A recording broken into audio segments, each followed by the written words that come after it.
Hi everyone, welcome back to another Theory Crafting Roundtable podcast. I'm Artesians, your host, but today we have a very special guest.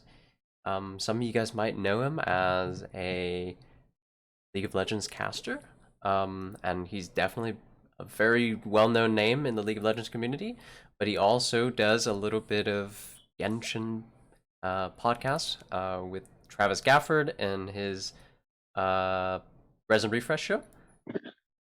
Mark, do you want to say hi Yep. to everyone? Hello, everyone. I'm Mark Z. I'm a huge Genshin Impact fan, but I'm not a hardcore theory crafter. Travis and I represent like the lower end of the Genshin Impact tryhard spectrum, where he is a whale who didn't even know that Yelan scaled with HP while building her. And I at least pay attention to the meta, though I don't do TC. That's awesome.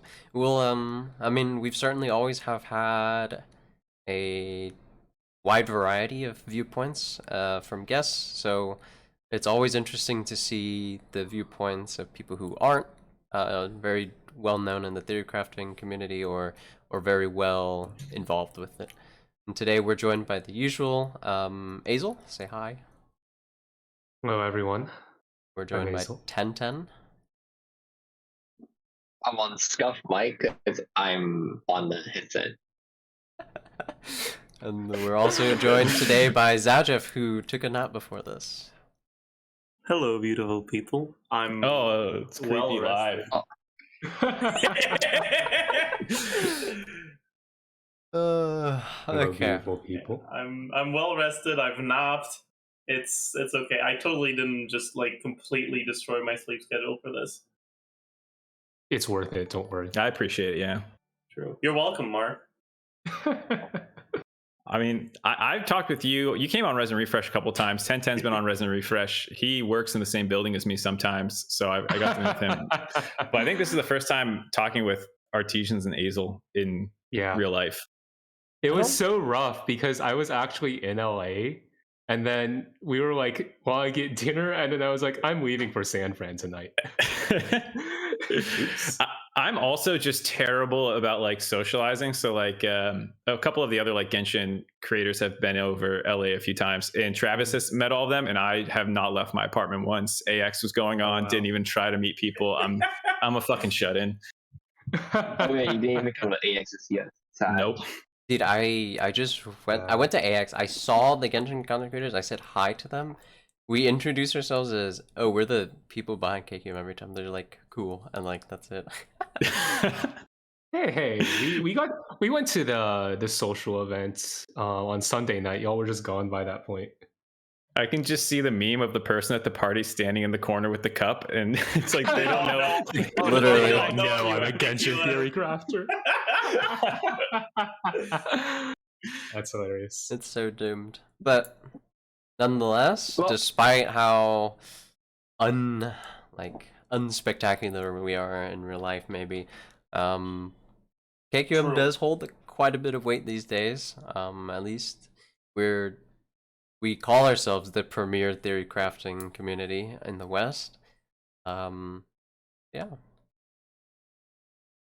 Mm-hmm. Yeah, I mean, I definitely. Presumptuous. I don't know. There was when I was beginning to take Genshin seriously compared to like when I started playing, KQM very quickly was like the go-to recommendation, and everything else was like, yeah, you can watch the YouTubers and content creators, but if you want to get serious, it was like KQM's the place to go. Mm-hmm. It's really funny It's you say because we that. were just first. It's really funny you say that because like I think a while ago Zajef and I like went back and just like looked at the things that were posted on KQM at the time, and we were just, oh my god, I was just getting grilled for it. It was pretty bad. But I mean, I think that everyone in the early days of theory crafting was just completely wrong about everything, so it's whatever.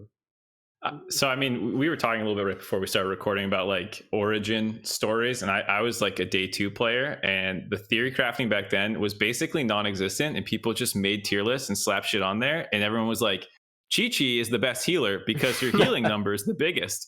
And I was like, that's so true. And when I got a Chi-Chi early and Travis got a Jean, I was like, fucking idiot. And I I leveled my Chi-Chi to 80 and I like invested in her. I got like, I don't know if I went 10 on all of her talents, but like, pretty invested. And then I left the game. I played for like 1 month, then left for like 10 months. And I came back and I was like, how's my Chi-Chi faring in the new meta? And everyone's like, she's the worst unit in the game. I was like, oh, fuck. No, I actually had the same exact story. My Chi-Chi is talent 999, level 90 up 90. Because originally everyone was like, she's actually a really good DPS as well, because her Oh my heals God. scale with attack. Yeah. Man. Oh my. I think for me, I also was a day 2 player.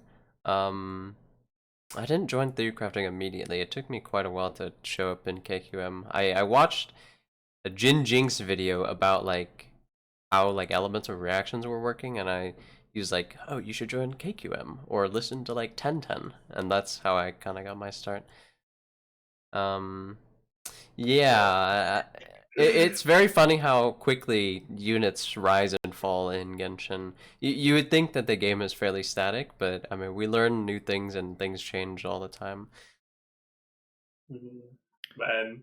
the way I got started is I was like a week 2 player because one of my friends, Zajef, was like, "Yo, you should play this game. It's fun." And I was like, "No, I'm already addicted to League. I can't become addicted to a second game."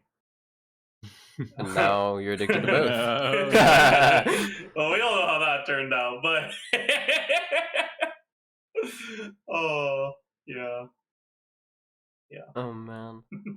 It's been a long while. I don't know Anyways. if you're interested in like the origin story of like KQM itself. I don't know. I think we've told this story before. I don't think remember we it. podcast, but Yeah. I mean, originally it really was just Kaching mains. Like it was really, really just the Reddit and the Discord, and they started collecting just information how to make Kaching good, and then they found out that she was bad, and then they just did theory crafting from then on, because by then they had already started collecting the information that like KQM is kind of built on. We have the theory crafting library, so everyone was just kind of collecting like how things worked and all that stuff, and we just slapped it into a Google Doc. And then by the time I was around, it was like an 180 page Google Doc that crashed your browser whenever you opened it. But yeah. So then, like, how did it get into like a full blown website and shit now? Because like when you look at it, it feels pretty legit. Did that like happen naturally, or was there like a power struggle? Was there any like Game of Thrones stuff and like politicking to get it to this point where you had to like cut the fat? There was quite a. I'm probably the only one that's old enough in KQM to remember, but there was a little bit of drama back in those days, like a lot of random drama. Back then there was like a effort to make like a theory crafting like network, and there were questionable owners with questionable motives back then. For example, Xiaomain's Discord, they like closed the Discord, turned it into like a card game. Like the owner turned it into like a marketing thing for his card game that he was developing, and then like the server just blew up. Everyone left.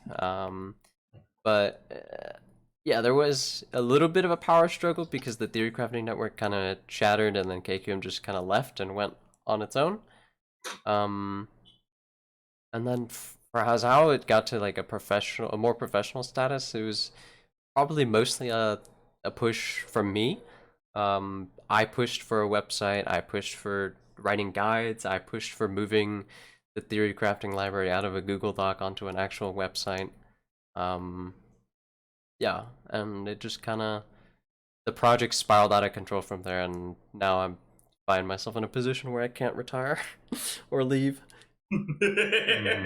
When you say can't retire, I don't know if this is like too much on the business end, but like how much monetization do you guys do? Like quite a lot. Okay. To be perfectly transparent, I don't think anyone will get in trouble for saying it. We do monetize. Originally, we monetized just to cover the website costs and like bot costs and stuff like that. But no one actually gets paid at KQM. It's all like super volunteer work. When I say retire, I say it a little jokingly, but I'm a little too involved to just drop everything and then like try to teach someone else about all the stuff I do these days. Mhm. Yeah, A lot of the issue with the server is that a lot of the people who know how to run everything, who are well equipped to run theory crafting themselves, also want to retire. So there's not really like a person that we can say, you are bright-eyed and motivated enough to do TC, and you also like know Me smile. all about the server and how to run it and how to like run TC responsibly. Man. it's So actually Bro, basically we're stuck.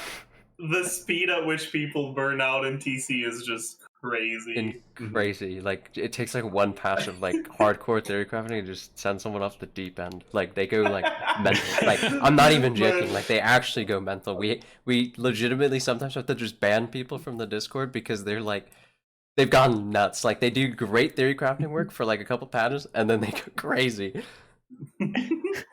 Man, I still remember my like first week as an intern. I did like 50 tickets, and I was like, and then I never did a ticket again.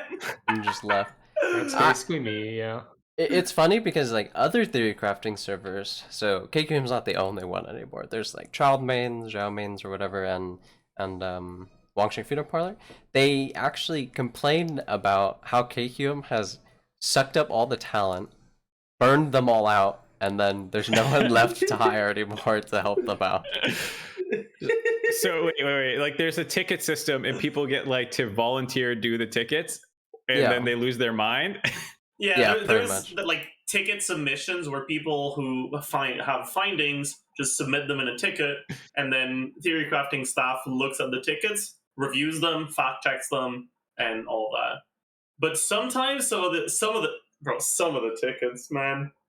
There's Oh like my God. multivariable calculus. There's like insane mathematical models developed.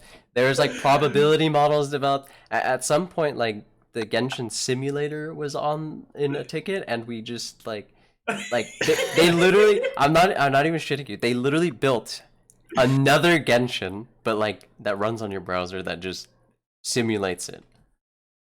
What the fuck? People are just doing like full course like finales that they're just dropping on you to check. Yeah. Like, Yeah. I did this for college, but by the way, here you go. Bye.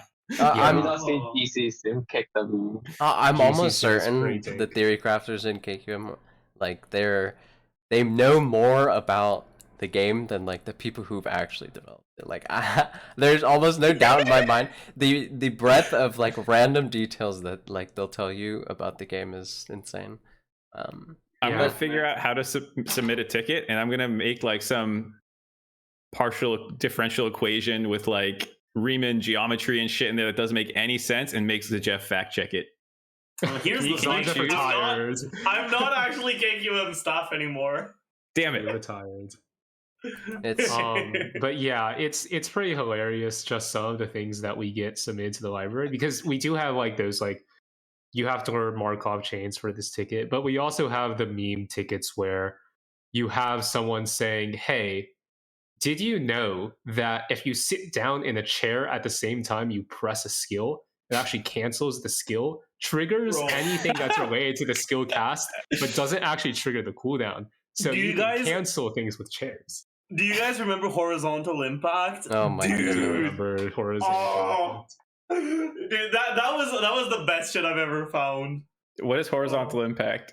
There was a bug where in the teapot you could place a specific fruit stand in a rock formation in a specific way that when you climbed onto it, it would flip your character sideways and you'd just be like walking on the thing.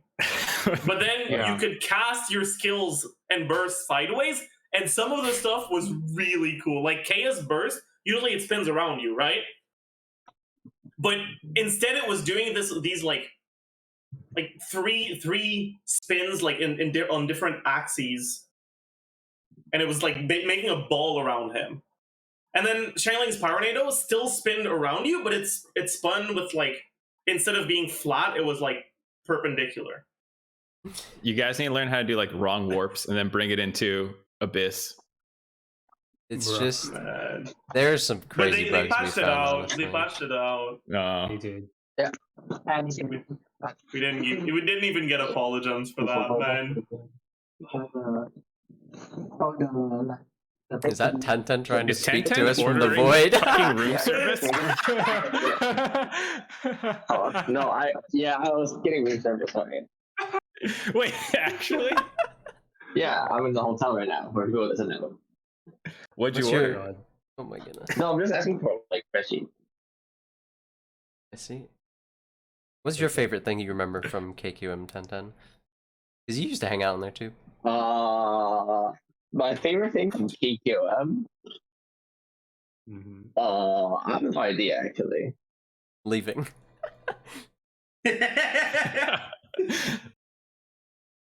Oh I my. have no That's idea. what I think from KQM is me, of course. No, it's probably Xiangling. National. It's not Xiangling. Xiangling. No something to do with way. I don't know. It might be dash. Not what is it called? Whatever the dash cancel is called. Wave dashing. Wave dashing. I really love that actually. Nah, wave dashing isn't practical. Soup cancel is. It's not practical at Soup all. cancel is practical. Okay, well, That's wave why it's dashing is better. practical if you have the skills of a mechanical like genius. But there's like one person in TC for whom it's practical, and that's like Bote. That's it. Yeah. Yeah. My goodness. Let me see. I don't know. I think that there are some really interesting things that we found, but I think that in general, the things that I find most interesting are like just the meme things, you know? Like, I think it's cool that we find like new, like we discover ICD, we discover EGT, we figure out dual reactions, we figure out so many things. But at the end of the day, I think it's most fun to be like, hey, did you know that if you have high ping, Xingqiu's rain swords apply hydro multiple times? Or if you press space 16 milliseconds after you press space the first time within Venti's like upwards air column, that allows you to open your glider, but open your glider on the ground, which cancels yourself and wave dash. It's really cool. I think that's the part I enjoy most about TC. I saw that one. What is like a TC technique that like people know about but isn't really incorporated in gameplay right now? Like I assume dragon striking was found and it was like a little bit before people actually started like doing it seriously. Mm-hmm. And then like in Melee there's shield drops, which like people found but were like, no one will ever work these into their gameplay. And then like a year or two later they became pretty like, Dragon important Strike in the meta. Dragon Strike is pretty, I'm not gonna say meta, but it's interesting enough on Diluc. I know there are videos of him doing like forward melt dragon strikes, and it's I think pretty it really crazy. depends, by the way, especially for people who follow the CN championship. Like I know Zajef and I watch it on stream pretty often. They actually do a lot of the tech over there since they're trying to push as much damage as possible. They actually but then they pick Katsing. And they ruin everything. Actually, there is one thing that comes to mind, Mark. So it's so hard because it's been so long. But like a lot of the things that you would think are very basic and like should be known in Genshin's community, these are like all concepts that can be traced back to KQM.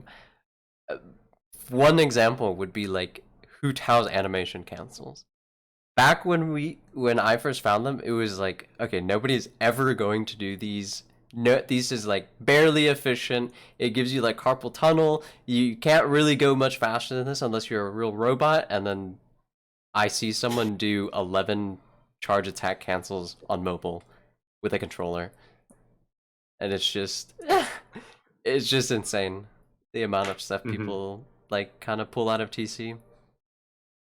I think that Taser is also something that came from TC, although that was completely unintentional. Because from what I know, I wasn't actually around when the Taser team was discovered, but from what I've heard, it was originally just something with Mona and Fischl. And people were like, Yes. oh, we can actually just spam Fischl's A4 really quick if we just auto attack with Mona. And then we were like, wait, this actually allows you to get around the shields in Abyss really easily, because that was an Abyss where you had a lot of shields, just like geo shields, and instead of breaking them, you can just go around them by using Fischl's A4. And they were like, what if we had Beto, and what if we had Sucrose? And then we just got Taser. That's weird that they So- came out just of something about breaking shields and not actual damage numbers. Mm-hmm. And now it's one of the strongest teams in the game, regardless of whether or not they're shielded content. It was pretty funny. We've gotten plenty of things nerfed as well. Mm-hmm. Over vape, anyone? Yeah. Over vape, we Vape got- bells? Yeah, vape melt was nerfed in a day. Visual because we procking like found a it. million orbs at once. Yeah. Turbo. Turbo, man. Oh yeah, turbo. And then I TCM. feel like it's funny because I feel like we're saying all these terms, and Mark has no idea what any of them actually mean. I would say getting half of them. Some of these I've heard about before. Some of them I'm like, Have you yeah, heard about turbo. I don't think so. No. Mhm. Okay, there used to be a bug where if Fischl triggered reactions, she would generate one additional electro particle for each enemy on which she triggered a reaction. And so what you could do is you could basically like force Fischl to trigger a lot of reactions and get like so many particles that she would effectively battery characters of different elements because there were just so many particles. What the fuck? Yeah. Was that like a bug, or did they were like, Yeah, that's what that was a Fischl should bug. do? And then I they mean, That nerfed was it? a bug. Okay. Depending on how you put it, you think it's a bug or a feature? I mean, that's like League of Legends, right? It was fixed, so It was fixed. Very sad. retroactively it was a bug. But my favorite one was Super Vape. Super Vape was nice, man. Super big. Yeah, there used to be a bug where if you triggered Overvape, which I'm assuming is a term you're familiar with, Mark. Yeah. Yeah, if you triggered Overload and Vaporize with the same pyro attack, then your artifact set bonus from 4-piece Crimson Witch or 4-piece Thundering Fury could like misfunction, I guess. I don't know what the word is, but basically, right, you know how it gives you 40% damage to Overload and 15% damage to Vaporize? Yeah.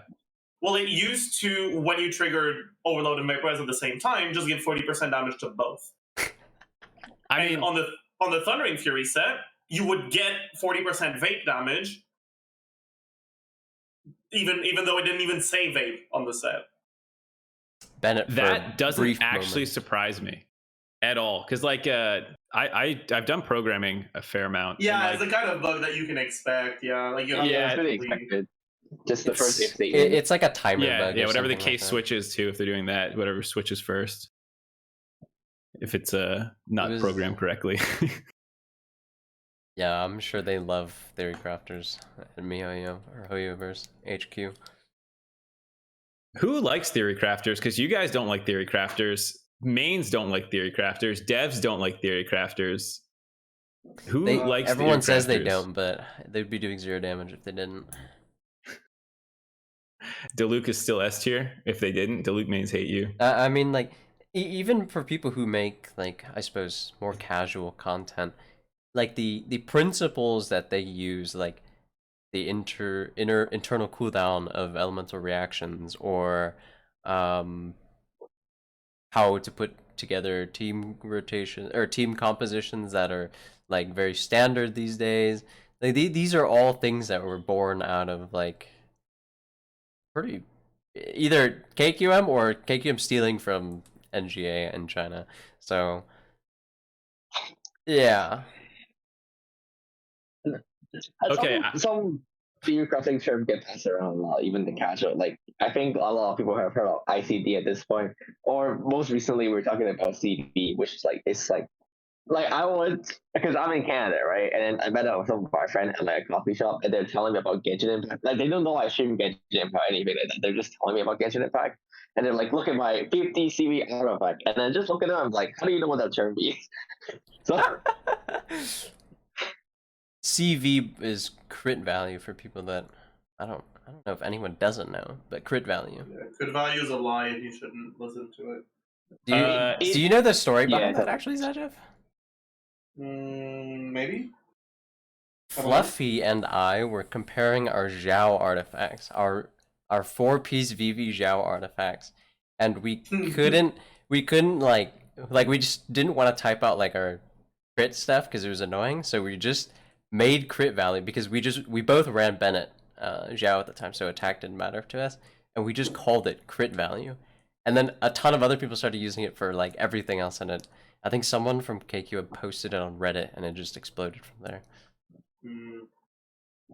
Interesting.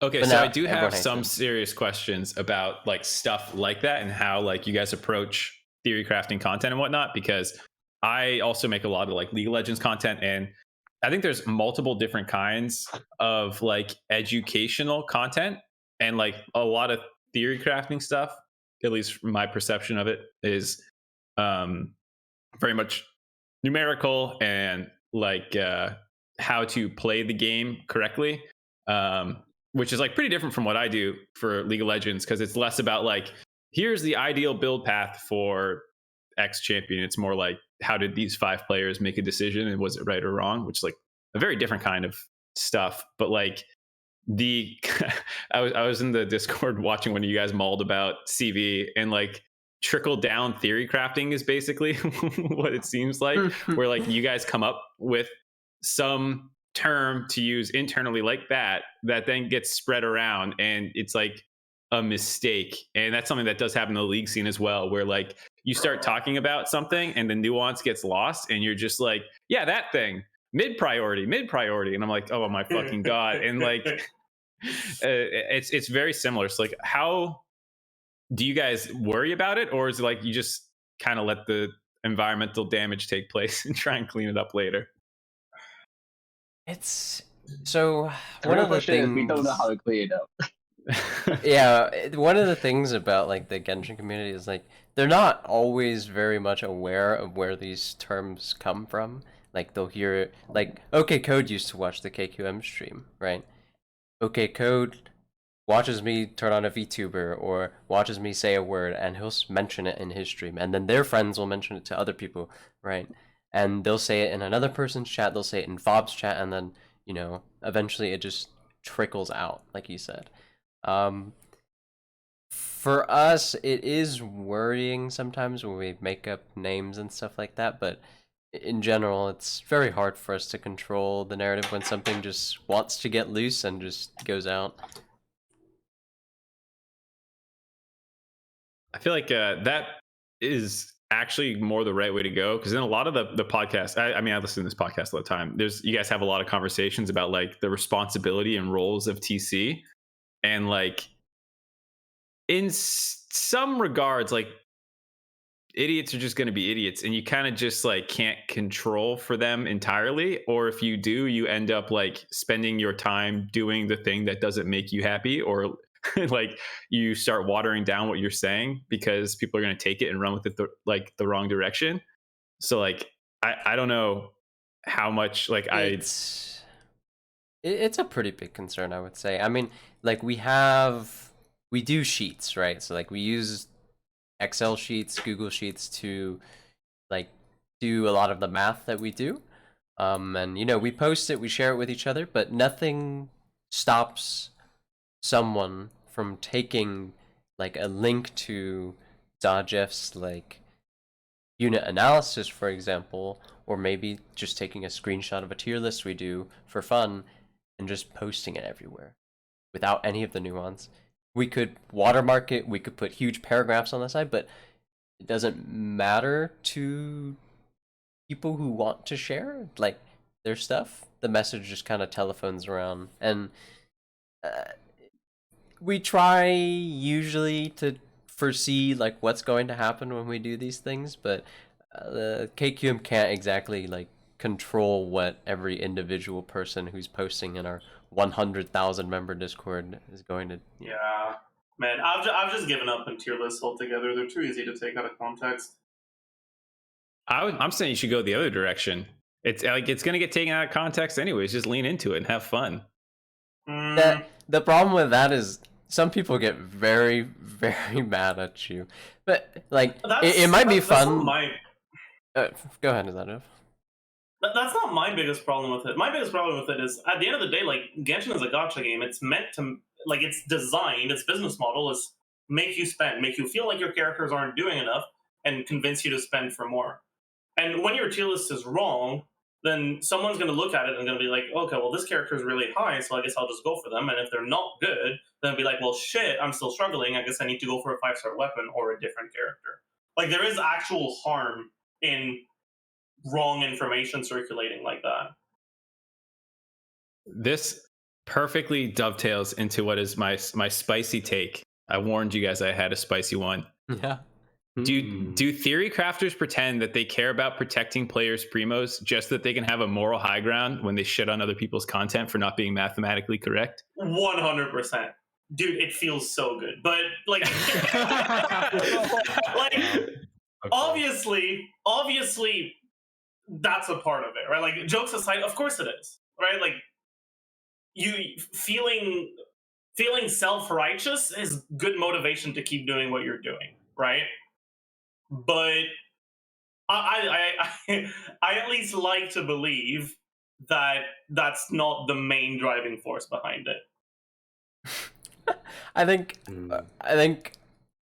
people do theory crafting for all sorts of reasons. Some people do it for meta. Some people do it to push like their favorite unit to the limit. Some people do it because there is a degree of like responsibility that have if you have like enough clout, if you have enough like following to disseminate like what you find out or what you think you know. And you know, some people think that they're doing the right thing even when they're posting like wrong stuff, or even the other way, right? For example, it might not seem very it might seem very easy like to just absorb the consequences of what you do, but like for example, we've been talking about Kazuha as like one of the top 5 units for a very long time, right? For over a year. He comes back and everybody wants him. Everybody wants him. I wonder how the sales for Kazuha's rerun are doing, knowing that, yeah, we put out the correct information. Yeah, Kazuha is really good, but do most people who pull for Kazuha right now really need him on their account? Probably not. So, I mean, it's very, very difficult. Kazuha, I'll be very honest, Kazuha is in a very dangerous spot right now. He's like really good, but you also have to understand like what actually make him good, which I would like to believe most people, especially Kazuha, actually don't. I think most people don't actually know why they're pulling for Kazuha, other than the fact that yeah, Kazuha kind of worked in a lot of places, and everyone keeps saying he's really good, but they don't actually know like why do they need Kazuha, which is dangerous, especially since Danger is coming, and we don't know how Kazuha is going to react to Danger. I don't know. I think that from my perspective, you don't really need to know why a character is good, as long as you can play them in a fine manner. And that's just up to us to teach how to build characters, how to play characters. And it is good that we explain like you do this because this, or you do this because why. I don't think it's necessary for you to know the ins and outs of why a character is good compared to this character. Yeah, I just don't think it's something that's necessarily that relevant. And back to your earlier point, Mark, about like, do Genshin theory crafters really take this kind of moral high ground based on primo gem spending whatever value? I think that it depends on the theory crafter, right? Because there are people who are going to say like, well, you're being irresponsible blank content creator because you're not telling people you're telling people to spend on something, and that's irresponsible. I will fully admit that I don't really care. Like, I care more about like being correct than really like the, I guess like the responsibility, the primo gem, whatever. Because I think for me, TC is something that I don't really do out of obligation. And I don't want to become an obligation, right? Because if I feel like the only reason I do TC is to save other people money, to do a job, then I think that would just cause me to burn out much quicker than I even am. I already am. So I think for me, it's more of just, I think it's fun to find out information. I think it's fun to discover things. I think it's fun to put teams together, find out how things work. I don't really care about this is, we need to find out what's optimal for your account because that saves people money. I appreciate that. I think that's some of the most fun stuff that comes out of theory crafting related things. Like I used to play a lot of Melee too, and you can do a lot of cool shit in that game, and not all of it. The vast majority of it is not optimal, and like swagging is a huge part of like fighting game community stuff, which I feel like Genshin. I just want to learn like the swaggiest things I can learn as well, like the things that feel good. That is TF Every time I watch one of your videos, dude, it starts with Thundering Fury analysis. It doesn't matter what. Oh my god! It can be like a Hydra unit, and you're like, "Here's how we're gonna make this work on him." Mm-hmm. It doesn't matter. Every unit. Oh yeah. The game revolves around Thundering Fury. I'm sorry, Mark. It does. Oh, Thundering Fury is the main artifact. Is the main character in Genshin. No, it's not the Traveler. Bro, who cares? Who cares about the Traveler? Oh, that's my brother. Shut up. Nah. 4 TF salesman. Thundering Fury. Geo is a bad unit, is the worst unit because it doesn't work with Thundering Fury. Thoughts? That's actually not true because you can you can use Chongyun or Bennett C6. Oh my god, dude. Yeah. That's why Bennett's so good, that right? Fluffy Guys? did that. Yeah. True. That's why he used it. No, but like I obviously it's important to give accurate information, but that doesn't mean you can't spend any time talking about the fun stuff. Like I talk about Thundering Fury all the time because I think it's the most fun part of the game. Messing with stuff like that isn't like necessarily intended or like the main way to use a character is just fun as fuck. Like, I really like it. If you play back at 1.0, like if you watch any clips of like people clearing 1.0, it's so bad. We're so bad at the game. It's actually incredible. But I mean, like the people who are having the most fun in Genshin are people who probably don't know a thing about meta and are just slapping, 4 random characters together and just playing the game. But theory crafting, like at least what we can do is like trickle out the ideas that, okay, maybe you want to use Bennett's burst before you use your favorite character. Maybe you want to pull for Kasua. Even maybe they don't know exactly what's going on. Maybe they don't know what's really happening, but they've gotten at least a little bit of value out of what we do because the rumor mill just kind of takes our word and carries it somewhere else. I don't know. I think I kind of see it differently. The way I see it is like, as long as people like actually understand what they're doing or what they're buying for, spending money is not inherently a bad thing. I mean, at the end of the day, someone out there gotta spend money to keep the game running, right? But the most important factor is, of course, like you should know what are you getting out of your money. And back in the days, this is how I started theory crafting. Is back in the days, in the original 1.0, I heard like Bona was some super OP characters, and if you don't have Bona, you can't clear the abyss. And then you just have so many like Bona one-shot video of people doing it, right? And then it's like, oh, Bona is so insanely OP. So the first character I built was Bona, and no matter how much resource I put into it, I can't do any fucking damage with Bona. And obviously, the reason why people can clear the abyss is not because of Mona, it's because they do some like super pay to win one-shot setup of the Mona, right? And so I got debated into building Mona, and I just wasted like all my resources into something that was not properly represented. Same kind of go with Visuals. It was the visual character that made me started making video, and that was back in the day. So this concept of crit and attack cycle on your main DPS, and every other like sub DPS or offfield character should build full elemental mastery. And then I did that, and I tried it out, and I'm like, this absolutely makes no sense because this is not how reaction actually works, right? So that was when I started first doing theory crafting myself. It's like, hey, people keep saying full elements of Master unofficial because she's a sub DPS, but that doesn't look like how it is supposed to work. So I did the actual investigation on how it worked, and I found out no, you just go ADC and stuff. But Yeah. Along that though, like those one-shot videos that debated you and everyone else back in the day and stuff, do you feel like the Genshin community grows out of that, or is like the game still too young? Because Oh my god. I feel the answer. Some of these questions I am like walking headlong into, knowing what you guys are probably gonna say. But like in League of Legends, there's like the bronze player base who are just horrible at the game, and they're probably always going to be horrible at the game. But I like, look on the Reddit for League of Legends occasionally, and I'll see bottom feeding like tier takes about like random champions that haven't been relevant ever in ever. So bottom Right. tier. And for Genshin, I can tell because I'm good at League of Legends. Okay, dude.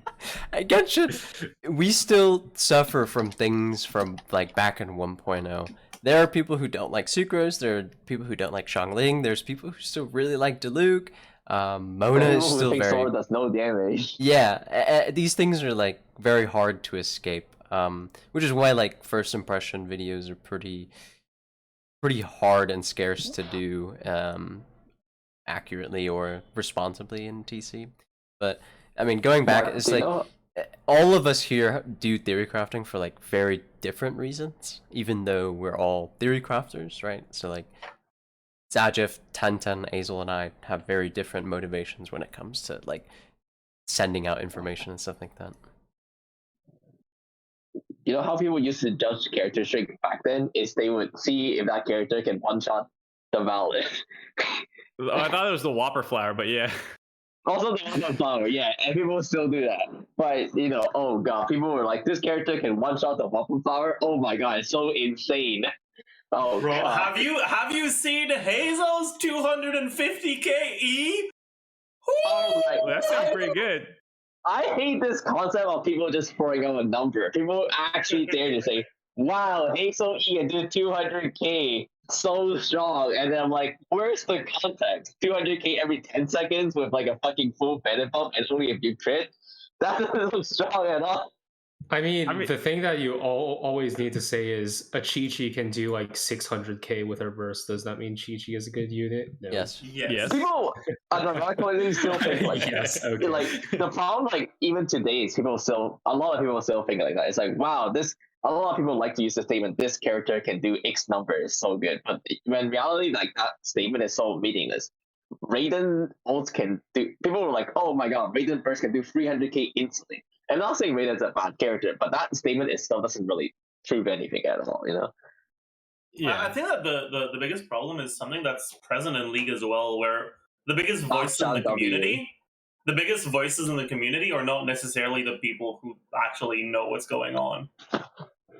But both sides will accuse each other of not knowing what's happening. Aksha W, when it first came out, I remember seeing Reddit. Everyone was like, it's broken. And I look at this shit and be like, this is the most worthless ability in the entire game. But then everyone else would call it broken. It's so obvious, like, it's the most worthless ability in the entire game because it doesn't, like, do anything, right? But everyone is like, wow, this ability is so overloaded, it's the most broken ability, Yeah. Every time there's any overloaded ability in League, the people lose their mind. But, like, one thing that has happened in League is, like, while there are the bronze people, the people who still get clickbaited by big number and thumbnail, like there's people in like silver and gold. When League started, there's a character called Lee Sin, and like he was just so far ahead of his time in terms of like the mechanical abilities that you could like the plays you could pull off with him. That this one person figured out this thing. His name was Insect, and you could like drop a ward and jump to it and then kick people in. And everyone lost their fucking mind in like season 2, season 3 from this like mechanic, and then like. It's now the game has been out so long that like people are doing insects in like silver and gold when this was like the guy was like a pro and had a move named after him like 8 years ago. And I feel like every game goes through that a little bit. And I don't know if it's like Genshin people have grown or if it's because it's not a competitive game at heart that it doesn't actually have that growth of knowledge that like slowly builds up over time. Yeah, I think I would say we still have some of the growth of knowledge. Those are so good, yeah. I think that the Sadly. biggest thing is we have that growth of knowledge, but only for the people who care. And because it's not competitive, because there's no PvP, because there's no like multiplayer, then half the community, more than half the community, just doesn't give a shit. They're very content on just reading the story quests and, you know, logging in on their phone like every other day or whatever. They like I said, people who are enjoying Genshin the most have no idea what theory crafting is. What's TC? Is that like a new character? I mean, I think information creep definitely has happened. People will put together certain team compositions without really, you know, like people don't really realize how far we've truly come. Like the example with Lee Sin and Silvers and Golds doing insects. People kind of almost know what's going on. Even like the they casual almost players. snapshot. Yeah, because I mean, yeah, like people snapshot and stuff, right? So at People some play point, like Shadowrun. if you play Genshin long enough, you will want to do more damage, and there's only one real way to do that. You just have to learn more about the game. How much do you guys factor in that like some portion of the player base are bad at the game? Because in League, when people are making tier lists, which I know you guys are morally opposed to, but like people will make like bronze tier lists versus like challenger tier lists. And to be fair, there is data to back this up. There are certain champions who are brain dead simple. You press one button, enemy dies. Versus Raiden Shogun. right, things like Raiden Shogun, like that you can plus 7% win rate incident. Yeah, there's some like there's some units who will have a like even in Diamond have a 40% win rate, but be like permaban in Pro because it's just like when you get good enough, this thing is disgusting. Do you have like a bronze tier list? Like you're an absolute dog water player. Like play this comp, play this unit. Like this is easier for you. Or do you mostly just concern yourself about like top end damage calcs and stuff like that, assuming competency? I think it's difficult because there is a very, very large gap between like casual players and I guess like theory crafters, people who will like bother to keep up with theory crafting. In League, for example, you can like look at character win rates in different like skill brackets. You can look at in bronze, this character has this win rate, in silver, gold, whatever. In Genshin, we don't really have a way to do that. I don't know how bad / good a casual player is at the game. I don't know if they know how to snapshot selling. I don't know if they are trying to forward vape this burst when you should be when they're doing this rotation correctly or this rotation incorrectly. And I think the lack of knowledge that theory crafters have about how casuals actually play the game definitely makes it difficult to do a tier list that's like for like casual players versus for more experienced players. I would like to believe most people who actively consume our content are decently skilled at it. I think on Twitch, yes. On YouTube, fuck no. Because like you don't get to this Twitch channel, or to my Twitch channel, or to Tenten's Twitch channel, just like by being a casual watcher. But like on YouTube, videos get recommended all the time, and when the video is just like, is this character good? People want to know whether they're like very involved with the combat system or not. And so I think that on YouTube, there's a lot bigger of a mix between casual and more like involved. Yeah, I mean That's fair. evaluating units depending on how good they are. I no. Oh, I mean, like when we do tier lists, we typically don't make more than one. It's probably because the things that people are considerate of are like how valuable is like the artifacts that you have to farm for XYZ character. How long do you need to Right. invest in this character? It's a little more complicated than just how good are you at the game, because most of those issues can be solved by pulling for a Zhongli. So I suppose that we sometimes do. Like Hu Tao's animation cancels can range from either being literally worse for you than just spamming charge attacks to, okay, bro, you're actually gonna develop a hand disease by the age of 25 if you keep doing this. I guess sometimes we don't. I would say like even for Kazuha, maybe I'm off base here, but the double swirls and like the setups you need to learn to actually get those to get the most out of him feels harder than Sucrose in most situations. Like I was watching. God. I was watching Zajef's video recently about like the Kazuha setups, and I was like, "What the?" I was like, "Dude, fuck this video." You know, like I just want to go up in the air and slam down and press. Like I will admit, I'm a fucking buffoon sometimes with how I want to play the game. I pulled Kazuha. Kazuha feels fun to play, but like, and I don't know, just like looking at that video, like realistically, no one who is not like a great player is gonna like, or like someone who's like dedicated to actually learning proper rotation is gonna sit through that video, and so they're probably gonna misuse Kazuha in a majority of situations because they're just gonna do what I do, where you slam up and slam down, and like you might be smart enough to do that before your like DPS character drops their burst, but like I don't know, is that like not make Kazuha in theory worse for lower tier players than Sucrose, who it's a little bit easier? Yes and no, but the thing is, like, there's so many levels to it where, like, if you're only buffing one element, they can both be good, but Kazuha has higher personal damage. But then if you start trying to get double swirl setups, Sucrose's double swirl setups in a lot of situations are less dank, but sometimes they're harder to do because you got to do Global Swirl. And then with Kazuha, then sometimes you got to do a double swirl with like actually working out the gauge units that you're applying. Make sure you use a hold E instead of a tap E, because if you do a tap E, you're not going to double swirl. And because there are like so many dimensions to it, it's like as a bait, depending on which things you know, it's not just how much you know, but depending on which things you know, different like a different one of them can be the better choice.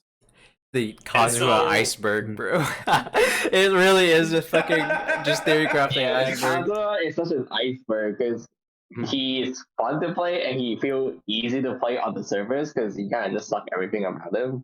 But the actual dev is so like dangerous that most people don't realize. I think another good example is like for really, really bad players or people who know like very, very little about the game. They might not even know you swap Sucrose to another DPS unit for TTDS. And it's like at that level, then Kazuha just becomes better again. Because now you're not getting TTDS from Sucrose. So like at the mid level where you can do swirl setups for both, but you can like maybe do it like on Sucrose easier than you can on Kazuha, then yeah, maybe she's better, but like at a high level, like Kazuha is better, or at a really low level, maybe Kazuha is better, and at a mid level, Sucrose is better, and at a really high level where you're doing Globa Swirl, Sucrose is better. It's like it just flip flops in between, and it's really hard to say like which one is better for good and bad players because there are different levels of good and bad. So it's just all way too complicated. The ever-present non-answer from theory crafters. Guys, just tell me. Yeah. Is Kazuha better than Sucrose? It depends on the situation. How dumb are you? Can you follow these simple 8-step rotation? I mean, I say dumb, but like more like they just don't know. I mean, technically you could know how Kazuha does simultaneous reaction priority. You could know how he swirls multiple elements. You could know like which elements he prioritizes when he infuses. You could know them and make your own stuff. Or some theory crafters could just, you know, vomit out what you really need to do, and it's like maybe 8 different button presses and you're done, right? It depends. It always depends, and it's a meme. It's a meme in KQM that we have a command that's just IDP. It depends. It spits out like a paragraph long meme about how it always depends, and yeah, I mean it's unsatisfying, but I think people just don't typically realize how much depth there is to a Chinese kid's mobile game. You know, speaking of Kazuya, you know what's the hot topic right now? Iron Stink Kazuya. Oh god. I went Saxor. Well, I'm on my Battle Pass account, which just sucks, and I don't have anything to actually put on him.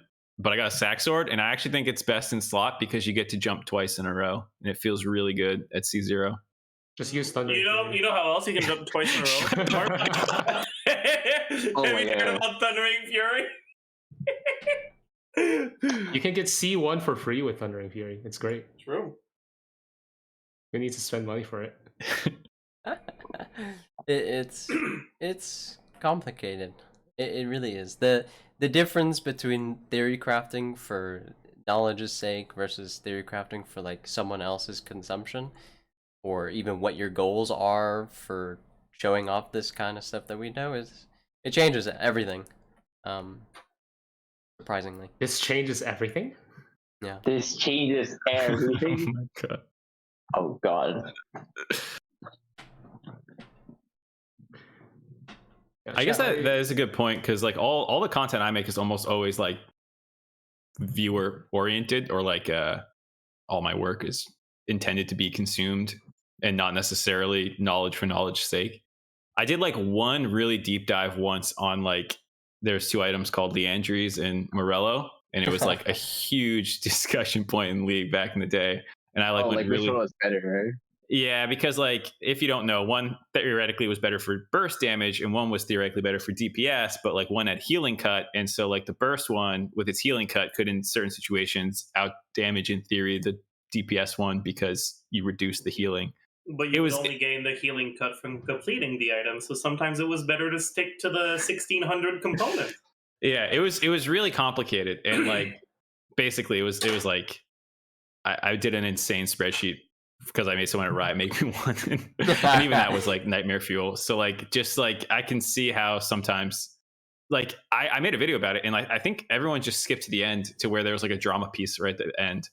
And like no one, because on YouTube you can see the viewership analytics, and it's just like intro drops to like 10%, spikes at 20 minutes in, and it was like, okay, I don't know why I fucking bothered. Is this Yeah, what just made a Reddit post. casual players feel like when they hear theory crafters talk? I have no idea what was just said, but it sounds cool. Double burn. Yes. Remove double burn brand. Remove Shut double up. burn brand. I don't know what that means. I have another question then, since I derailed with League talk, which is my bad. How often like does practicality function into like recommendations and stuff, and not even just like player skill, because that's like what I've been talking about so far, but like things like I know you guys talk about multi-wave content, but like enemy lockouts, like windows where you can't be damaging them, just needing to dodge, and people talk about comfiness a lot, but like actual like things that just make you not need to do the thing. Because I know for Zhongli, like technically he's a DPS loss, but a lot of people just get bonked in the head and then they're bouncing around and you're getting bounce housed, and Zhongli protects you from that. Like how often does the calculation say like assume you get hit once and you get locked out of your rotation for like 1.5 seconds while recovering? Like usually it's not like in the calcs, it's just like right. You do the calc and then you say this team's a bit harder to play, or this team doesn't have healing, or this team doesn't have resistance to interruption. Yeah, I would never ask someone to add a fudge factor on how easy or hard it is to play a comp. Like, sure, you could do a comp where you don't have shielding, you don't have healing, and then you just say, skill issue, just dodge, lol, you're bad at the game. Like, almost every Hu Tao comp. Right? But there are players out there that can do that, very surprisingly. And there are players who can't do that. So generally, we do like a very wide variety of calcs. Unless you're like trying to push an agenda, it's very rare that people don't consider like everything. So yeah. And like you'll do things like this team's harder to play, so you're like, okay, well this is the optimal team, right?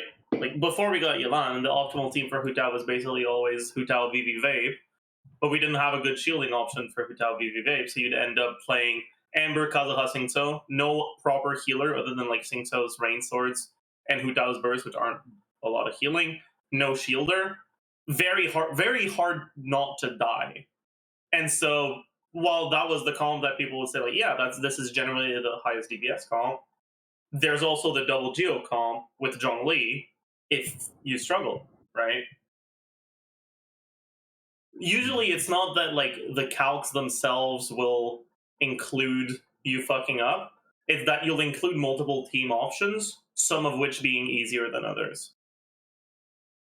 No, and I mean, Right. generally speaking, we usually evaluate stuff like on this 90-second timetable because that's what it would take to clear one side of an abyss and then have the equal amount of time on the other side. Generally, we try to calc for around there, but most of the time we just kind of assume like you have enough stats in your artifacts to kind of just whack your way through it a lot of the time. Even like some of the most unoptimal calcs that we have are generally enough to clear. It has to be like an especially difficult abyss where, like you said, there's just periods where you can't hit the boss or like stuff like that. That kind of. Did you guys do calcs for Golden Wolf Lord? Fuck that enemy. No. God. Okay, I didn't know if you were ever like. Just Yeah. Oh, Golden Wolf it- Lord is pretty squishy. Yeah, but it's annoying and cringe. Mhm. And Just kill it, and dude. ratio. Oh, cringe. I mean, Ratio. there always is like a level of practicality in calcs because the calcs are pretty hard to do. They're not very mobile, I guess. Like it's not very. You can't just like, okay, I'm gonna take Zhongli out of this calc and then add in someone else. Ho ho ho! Here, let me just add the damage together. No, unfortunately, they interact with each other. Their elements will react with each other and all that stuff. So most calcs generally don't really track on to like what people have to use in the abyss now, because if you guys have played any level of the abyss, at some point you're always just gonna get like shield checked. Where okay, if you don't have pyro, if you don't have cryo here, you're just kind of fucked. So it doesn't matter how much DPS you have. You like even a whale with like a C6 Eula that just one shots everything will have to pull out something else to beat an electro shield down or whatever. Mm-hmm.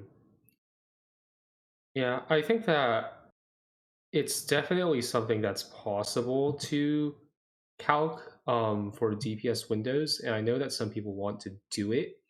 It's just I think that the amount of returns that you get from being so hyper accurate to every single scenario, it does diminish. Like because at the end of the day, our calcs are not supposed to be wholly representative of how good a unit is. Just because X team has more team DPS than Y team does not mean units on X team are better than the units on Y team. They're just tools and they're like pieces of information that we use in order to gain a broader picture of how good a unit is. Yeah, and So- our conclusions yeah. on how good those units are take into account how hard they are to play and stuff like Exactly. that. And how Right. they front load damage or back load damage. Mm-hmm. And I think that if you try to like make the calcs entirely representative of the content that you're fighting, I think it's kind of pointless. Yeah, maybe it's going to be slightly better than just saying, well, this team tends to be front loaded, so you're going to have an easier time fighting against enemies that have specific DPS windows. And taking into those, like maybe yeah, sure. If you count like the exact number of frames that PMA is vulnerable, and you like take into account every single team and say which team does the most damage in X amount of frames, yeah, sure, maybe that's going to be slightly more accurate. But is it worth it? Probably not, just because doing that kind of work is so tedious and it would require working every single one of the calcs that we've already done. So not worth Why it. calc it when you can just play test it, bro? Mhm. I mean, it'd be like, Yeah, I guess an that's one of the analogy would be like, reasons. okay, you have Collector and LDR in League of Legends right now. Yeah. Do you build it when enemies have, like plus or minus 30 armor? Does anyone like in silver really care? Like the majority of the players in League of Legends that are in gold, silver, plat, whatever, do they really click on everyone or try to see what people are gonna build? Probably not. They probably just open up like u.gg and just build whatever. So I mean, think Yeah, that's yeah. sorry. Go ahead. That's the reason why I like rolling for multiple characters, because then it gives you option. Like going back to the example, I think like it is true that most people don't precisely follow the math, but in general, most people will still make an educated decision based on the enemy comp, right?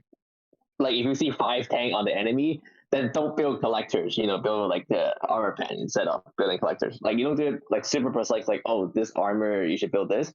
But in general, you can get like a rough idea of like when to run what. And I think it's the same in Genshin, right? Like this enemy have like a really big DPS window after let's say PMA has a really big DPS window after you kill the minions.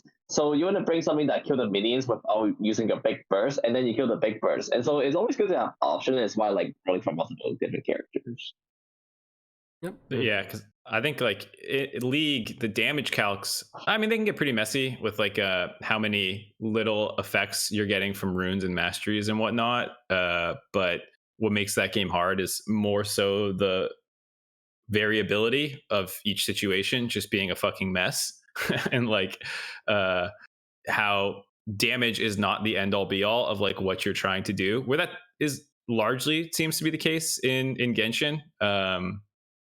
And obviously the damage system I think is more complicated, but at the end of the day it's mostly about what gets you the most damage, and not like, well, I'm Malphite, so like I'm a tank, I don't really give a fuck about my damage. And there's some, I guess, kind of like that, like I guess like Zhongli technically, but it's not that hard.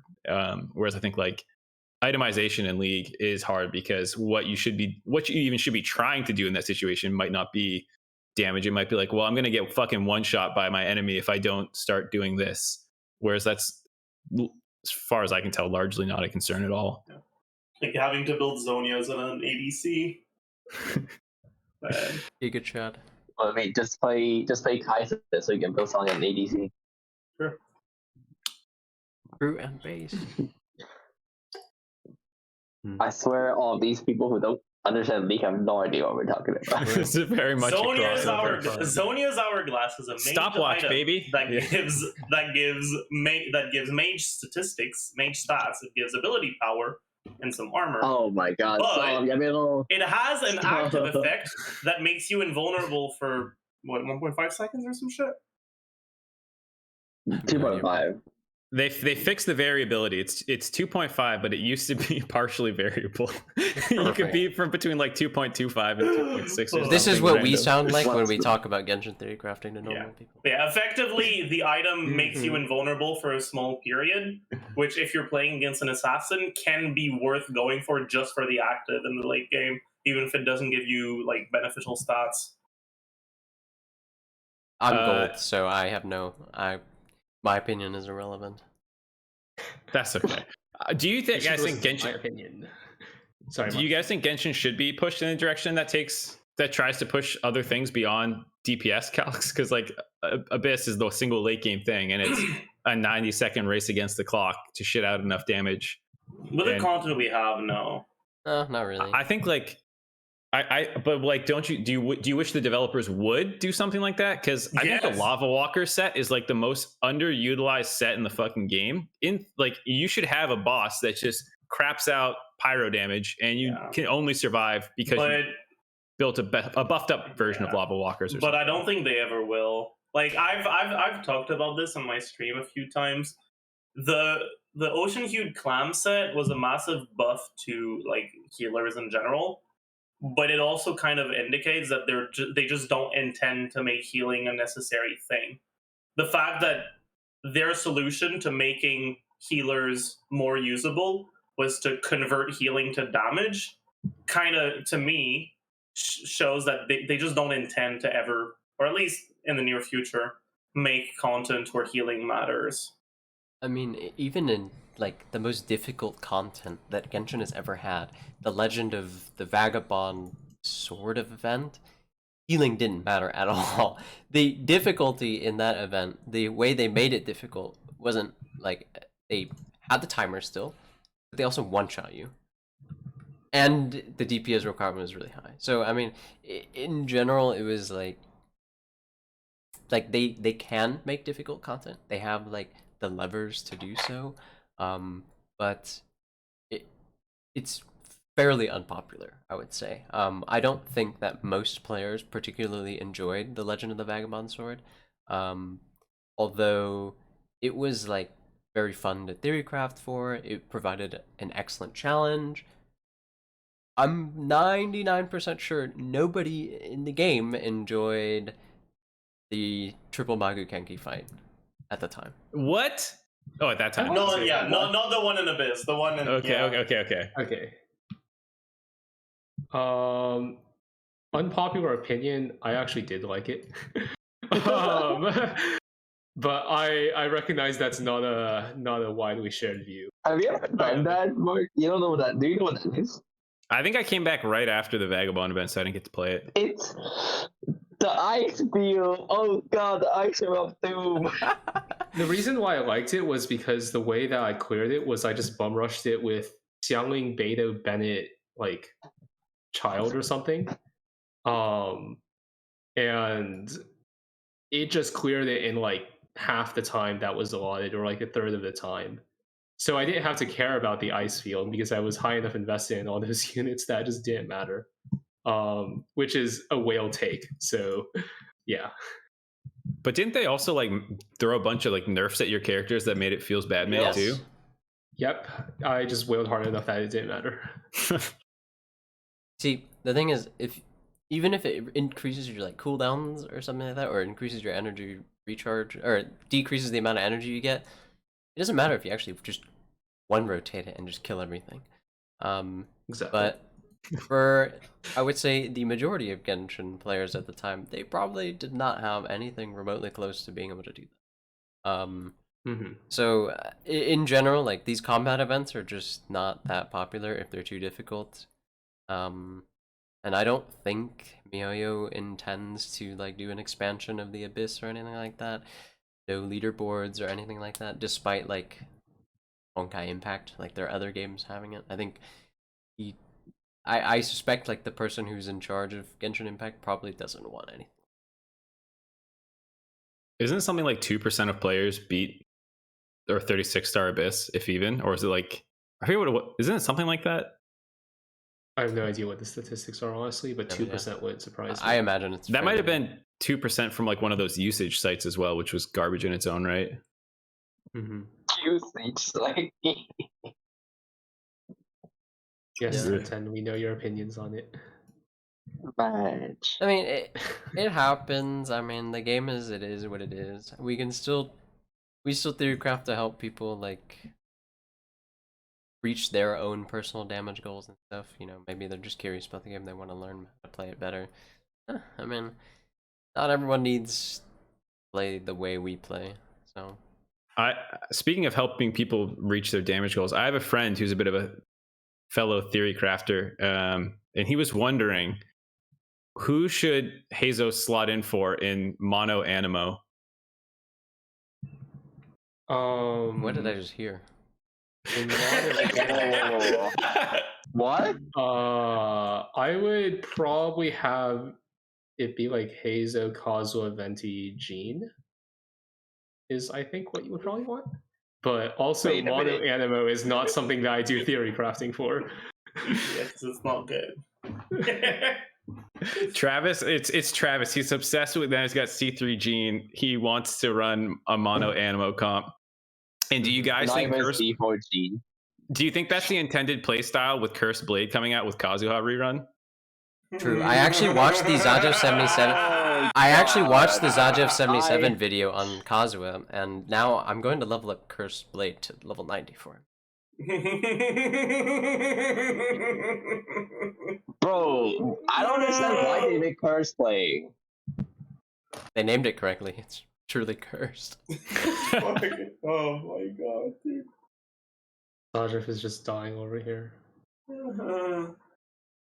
But yeah, I don't really know. I think that like mono and I'm still trying to think of like how you would actually play mono ANEMO.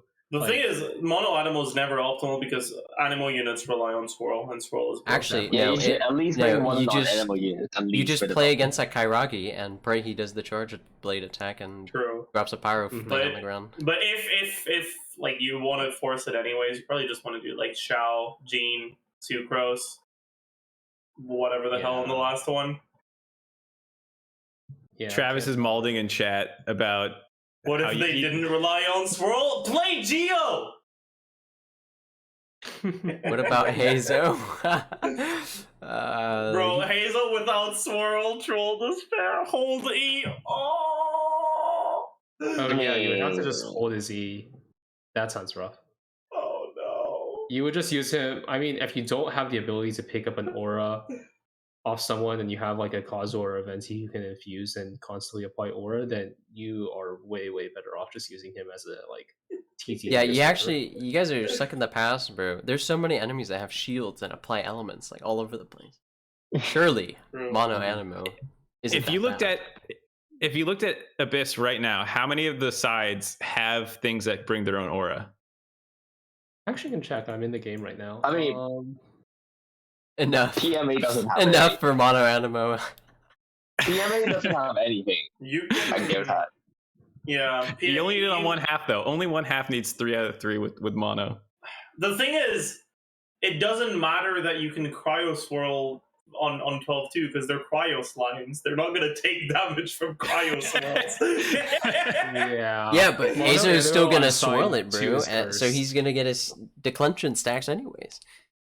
Because True. the thing is, He can yeah, it's not clench just real enemy. hard. Hazo is the best in Wow. slot against slimes. Thoughts? What? I've heard of ADC Venti where you can just suck everything in. I think. The- Yeah. The No, thing you is, would just like, be down there, so you can shatter the cryo slime shields, and then you just go hard on like ADC damage. so that's actually a good point because something you can do is you can purposely get hit by enemy, which apply a element on you, and then you can Yeah, cast a burst to make your caster burst go that element, and then you can swarm everything off that. So, Yep. for example, like the Mako Genki, you can get a cryo infusion on you by getting hit, and then you cast a burst to make your burst go cryo, which apply cryo to the Mako Genki, and then you can swarm everything. Doesn't that work with Sucrose? Didn't one of the people in the China series do that with Sucrose as well? or Yeah, something? yeah. Yeah. That's also like this. What are the actual? I've watched some people's thoughts on Hazo. I was really excited about him just because like punching, cool, and I was hoping he would be like a driver replacement. His Is punches there, like- are okay. His kicks are dog shit. I think we had like a Don't care. 2-hour discussion about this like a couple days ago. Don't care. Don't care. Like, he basically... I don't know... Okay. I disagree with, like, fucking everyone on this one, but I think he really does not feel good at all to play. I like Could be punching. wrong. I disagree. Because he knocks back too much, and it just... He ungroups enemies. He knocks them back. It's painful. It's just so painful. It depends. I think that if I want to put him on field for longer, I would agree. But the way that I've been trying to play Hazo in my teams is just as like a sub DPS swap in, you cast Q, N1C, N1CE, and then you just never do any more charge attacks after that until Yeah. it for your rotation. And then Yeah, but after you your don't have to deal with N1C, damage, after of your N1C, the Whopper Flower is gone. just don't play him against Whoppers. They just Yeah. They duck Like- and disappear. I think like he's definitely good, but I think he feels really bad to play. Like his animations are cool, and if that's what you care about for what feels good to play, then you'll enjoy him. But the way that he matches up against non-heavy enemies make like his impact on like your team feel really bad. Also, Ziox says Zajef stakes on characters being fun. Omega lol, good take. Imagine being the guy that thinks Xiao's tall. And Imagine literally being the having guy that plays anything to Xiao, bro. say. Oh no. And having anything to say about other people's opinions. Fucking cringe. Dax Ayzel continues to donate well this Interesting podcast, one. by the way. He won't come on as a guest. But he's in Yeah, Twitch Zajef- chat. There he is. Yeah. Yeah, He I mean, always stole the walls. look. Okay. Honestly, like, if you want to plan something with him, what you need to do is you need to tell him 3 years in advance, and then remind him every single day, and then on the day of, he's gonna cancel. Okay. Well, this is your 3-year notice. Alright. See you We'll see you- 2025. See you in 2025. 2025. We'll be on time Yeah, then, that's guys. fine. I swear. I swear. But We've just- Hazo, no, I mean, no. We've gotten steadily less and less on time. By then, we're just going to be 3 hours late. Hazo. I think He doesn't even deny, bro. The fucking Morbius incident, man. Oh. What? I wasn't expecting to hear that today. What's the Morbius incident? We were supposed to go watch Morbius, and he just fucking canceled last second. Wow. The Morbius incident. He doesn't even remember. Look at him. Want to watch Morbius on Sundays, Zion?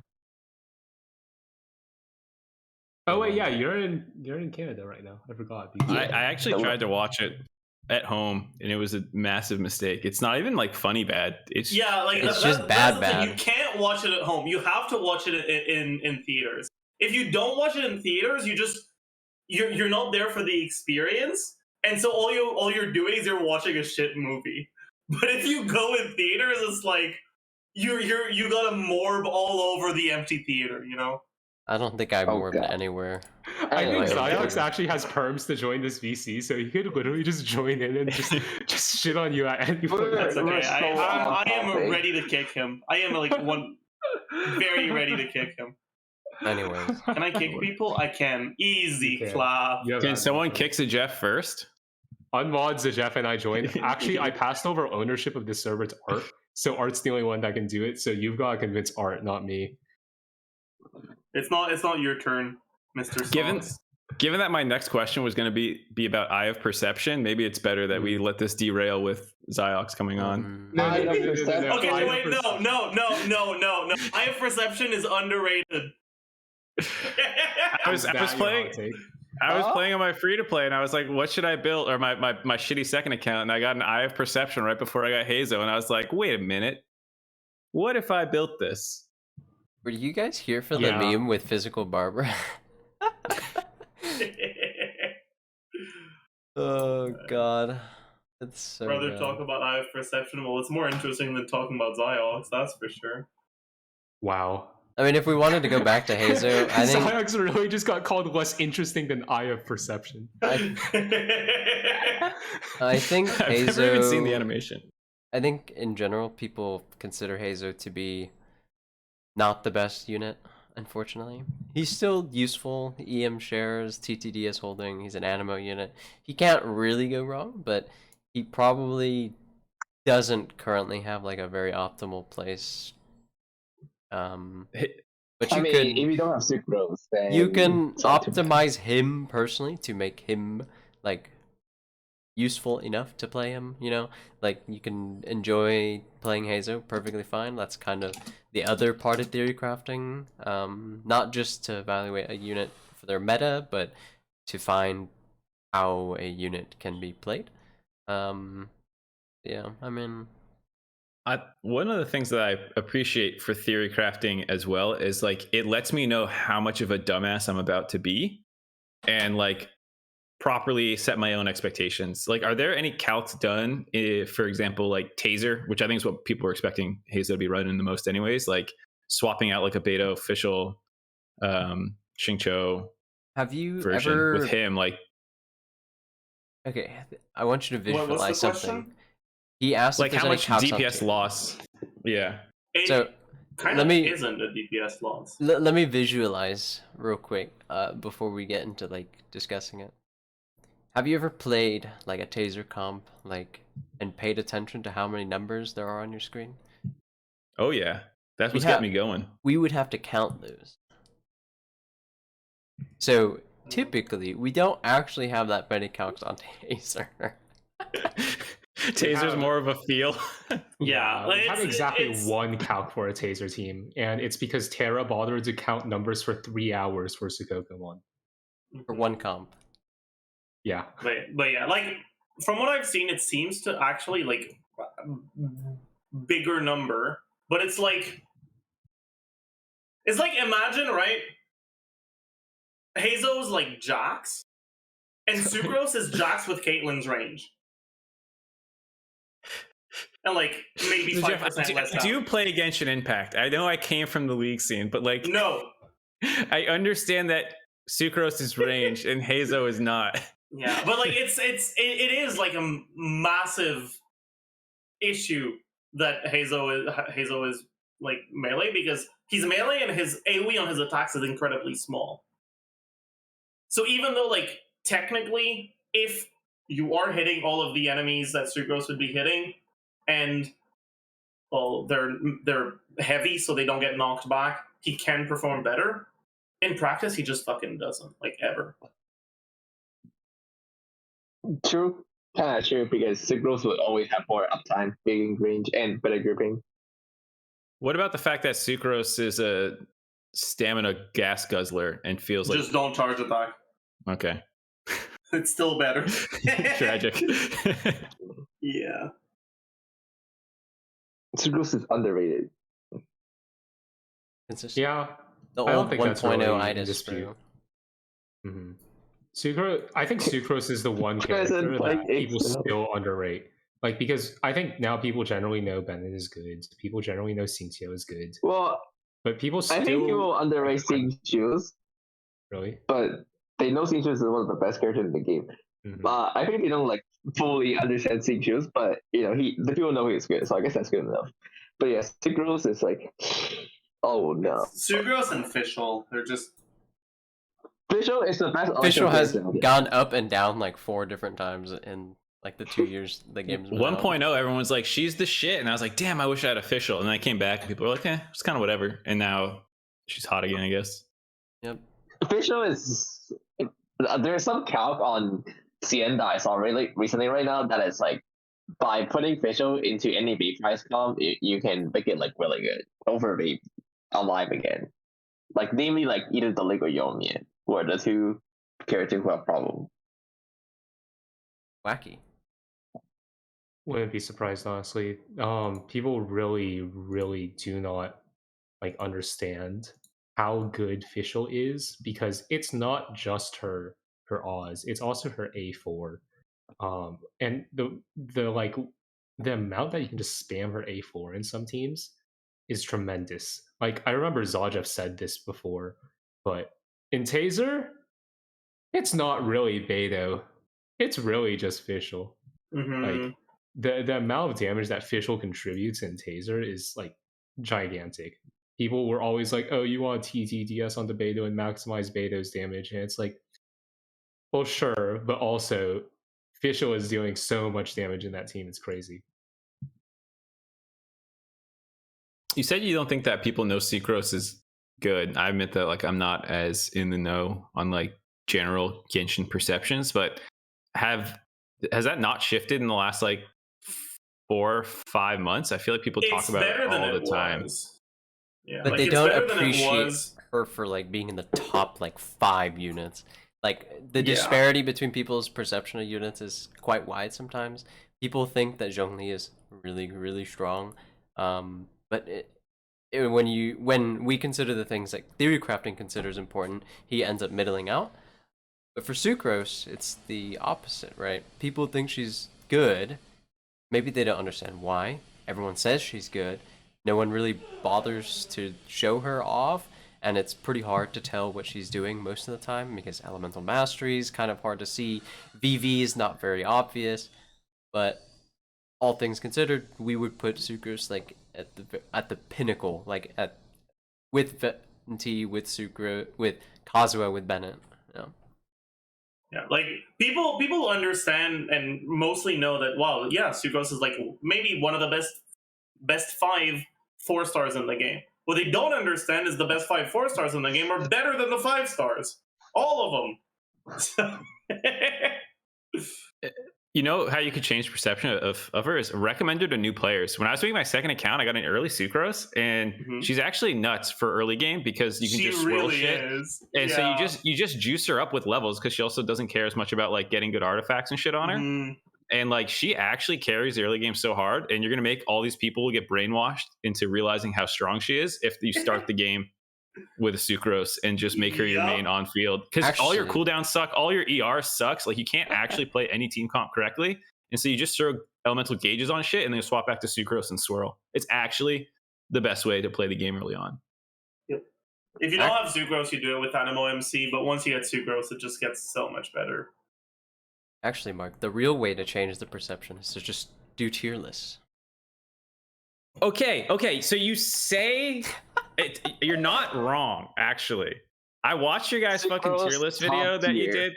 If you guys make like a bunch of like a monthly fucking tier list and you have Sucrose up there, perception will change faster than a 5,000 word doc. And Oh, it's already It depends. Okay, guys. It's just really 3.0 tier list. stressful being the person who has to take the fall for making a tier list. If you get something wrong, or people think you got something wrong, they very much hyperfixate on it and will discard everything else. And some people just kind of have it out for like anything that we say. They're theory crafters in general. I do remember reading comments at some point, and it was like, yeah, I didn't actually watch it. I didn't read any of the disclaimers. I didn't pay attention at all. But Eula in B tier, that's kind of cringe, bro. What do you have against Eula? You have some kind of agenda against her or something. You can't possibly be serious about rating Eula or Ito this low, something like that. This is not a joke, by the way. For A lot of the flack that we caught for the Yua podcasts were from people who didn't watch the podcast and just heard about it from other people. Ye made for okay, so this is for, 100% the same in League. No one, if you post a video, like they take the title and they put it on Reddit, and then the entire Reddit chain is about the title. Even if you actually just made the title the exact opposite of your conclusion, it's the exact same. yeah, but I mean, for me personally, these kind of comments, that I laugh, they're funny. He literally just straight up admits, I didn't watch the video. But the problem that we run into is that it's not about me or any other people who help me make the tier list that don't really care about this negative feedback. It really drives a wedge in like between what KQM can do with like other people, because they hear through word of mouth that blah blah blah, we're toxic, we are meta slaves, or in general like our staff get demotivated because like a lot of the goodwill that we have in the community gets burnt off when we make something that's intentionally provocative or implicitly provocative. So it, like, as much utility as you could get from making a detailed tier list in a video format, it's just so easily screenshot, shared, and lied about. Yeah, that's fair. I definitely do think though, like there is value to be gained from tier lists. And a lot of this, like, should we make a tier list? Should we not make a tier list? A lot of it is not stuff that's like measurable, because I've talked to other theory crafting staff before. Some of them do like tier lists because they're like, well, tier lists provoke discussion, and they actually make us confront our like inherent biases about characters. They make us think about why we think certain characters are good and why we think certain characters are bad. But it also does create drama. It makes people burn out. And neither of these things is measurable, right? Like, how can we tell that the discussion that a tier list will create and the perceptions in the community that will change outweigh the amount of burnout that causes to people, the amount of drama that causes? You can't. And at that point, it's just difficult to say, maybe we should just err on the side of caution and just not make them. And we don't know if we're like losing out because of that. It's just always impossible to measure. It's hard. Yeah, I mean, I think the human element of the burden that it takes is one of the things that kills content creators and other people too in general. Just like losing their mind. For The league scene's obviously equally toxic. for KQM, it's not like just me who does everything. Like, sure, I have like a large hand to play in how theory crafting works in KQM, or for Kaching mains, the Western community, whatever.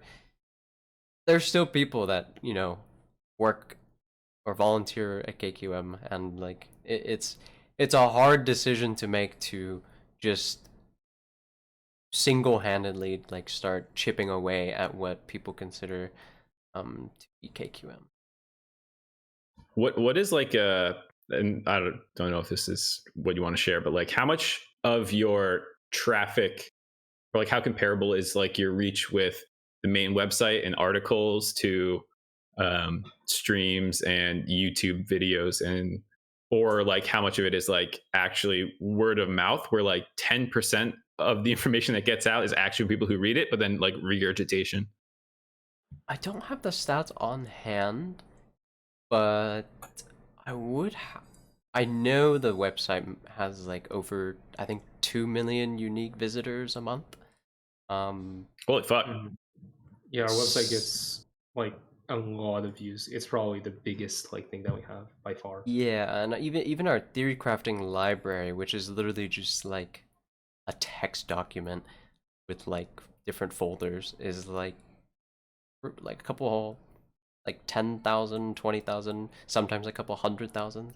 I know for like this recent patch, Kazuha's guide single-handedly just took down our website. Like our Cloudflare just died on us. So so substantially bigger than Ziox's reach is the important takeaway. Exactly. You could say that, yes. No, You could say that Zax is indeed lower, or perhaps shorter than KQM. if you're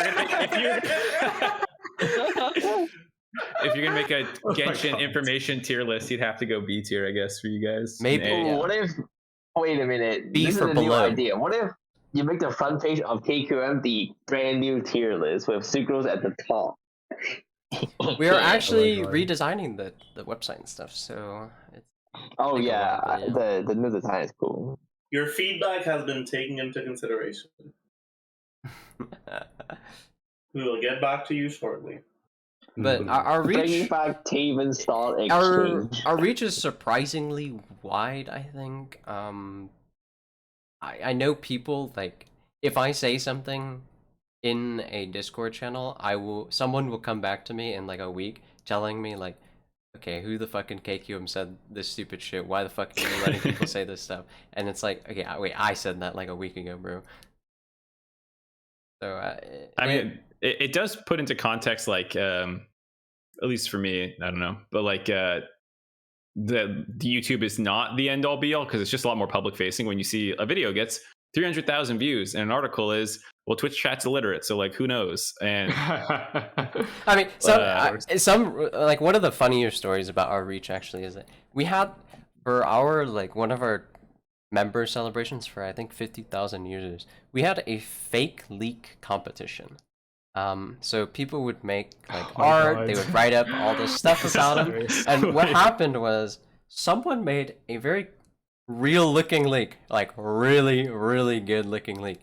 And what happened was someone from the Chinese community took our fake leak, translated it into Chinese, posted it on a Chinese forum, and KQM found it and translated it back to English, and we were like, wait, this is from our fucking fake leak competition. This was hilarious. I remember it. So yeah, now we can't do fake leaks because so good. we're just too good at it now. Yeah. I mean, I think our leaks reach is smaller now just because Wangsheng. KQM used to be the leaks Discord and the TZ Discord and just like the everything Genshin. But now Wangsheng has taken up leaks. KQM is mostly just theory crafting. I know Tenten but calls our out theory crafting KQM. range is gigantic. Jinx calls out KQM. OK Code sometimes says it on like the community. I think generally knows that Kaching Mains is like the place you want to go if you want just like to look up a guide or whatever. And you know, that's twitch.tv/Zajef77. Okay. Selling out on the podcast. True. Fine. And I mean, we linked to Tenten stuff. We linked to Zajef stuff. I mean, it's a big effort trying to make everything work together. And oh man, I just forgot what I was gonna say. Yeah, so like even like the more esoteric things, like we have like a document that writes up like what we think, like important things that you should note when you do like a calc, for example, things that we consider to be like a standard. This document is actually translated into like 8 different languages and just sent out like everywhere. I've seen a Japanese version of a document that we wrote like a year ago. It's pretty crazy. I think we're very blessed to a pretty dedicated theory crafting community. Mm-hmm. And I think that a lot of the times it's kind of hard to realize that we have this much reach, right? Because at the end of the day, the way that I view myself is not like a theory crafting authority or whatever. I'm just a guy who likes screwing around with spreadsheets. And it's like you don't really realize that the things that you say like have weight, that they're important and all that. It's just really weird because, as you said, it's when we have the KQM website, you can't really see how many people are like reading the KQM website. You can't really go around, like I don't watch that much Genshin content, so I don't go around and I don't like talk to other people that much about how often the KQM content is being linked on their stream or on their YouTube videos or whatever. Like I'll talk to like a couple other content creators sometimes when like Brax asks me for like Xiangling weapon math or whatever, but other than that, it's like I don't think that anyone in KQM really has. Well, there are probably a few people, but most people don't have that good of a grasp of just how big of a reach KQM has. No, not at all. I mean, like I just went on the Genshin subreddit, and it's 1.5 mil subs, and like obviously a lot of people who don't sub still go to it, so I'm sure their unique monthlies is higher than that, but it's still pretty crazy to be in the ballpark of the main subreddit of a game for a I mean, we post theory stuff. crafting website. We have like random Discord posts that we write at like 2 in the morning. It's like caffeine driven, super cope. People copy paste it straight onto the Genshin main subreddit, and it'll get to the top. So I mean, it's very strange. It's not like we particularly built KQM to be so big. We're actually kind of struggling right now because it's so big. There's so much stuff you have to do to get anything done these days. So it's hard. It's very hard for a volunteer position that doesn't do much for you. Mm-hmm. Oh, did your food get here, Tenten? Is he ordering room service again? No, Maybe why? that's the end of the podcast calling. Was that the TV? Did you turn your TV on to get some videos on demand? No. Why? Wait, what? It just sounded like you were talking to someone else. Oh no, it was my roommate came back. Okay, got it. Yeah, I don't know. I think that like it's really cool. I think that people are this interested in theory crafting though. I really haven't been in any other gaming communities. This is like the first like online community that I've had a heavy amount of involvement in, so I don't really know in other communities how interested people really are in like PC or like math or like spreadsheets or whatever. But it seems to me that KQM really does have like a really big impact on a lot of stuff, and that's probably because I'm a theory crafter and everyone that I talk to is a theory crafter. So I'm just like immersed in it and maybe have a perception of it. But it does seem to me like the impact that theory crafting and KQM has on the Genshin, on the Genshin like community is pretty big. Like when I was at AX and I was talking to some of the other content creators, they were like, "Who are you?" I'm like, "I'm with Kachimans." They're like, "Oh, which guides did you write?" I was like, "I wrote the Kazuha guide." They're like, "Oh wait, I've read that." I was like, I wasn't expecting that, but cool. You've read something that I've written. That's really cool. So I think it's just really, really cool, really interesting. I mean, the number of people who makes you feel good about your work, I guess. It's not just like KQM. I think people kind of eventually people who play the game long enough and stick with it will just gravitate towards this type of content. So I mean, like, Tenten's videos are really popular. Zajef is getting really popular. Ziox's videos are really popular, and KQM is always more than happy to shout out like other people that are working. Maybe not recently because we just are too busy to figure out like what we need to do with other people, but I think the podcast is one of the ways that we try to reach out to other people and do stuff with them. No one is asking about podcast. Yeah, 3 years. What? Wow. Tenten's just trying to recruit this man live on stream. I think it's a good use of a podcast.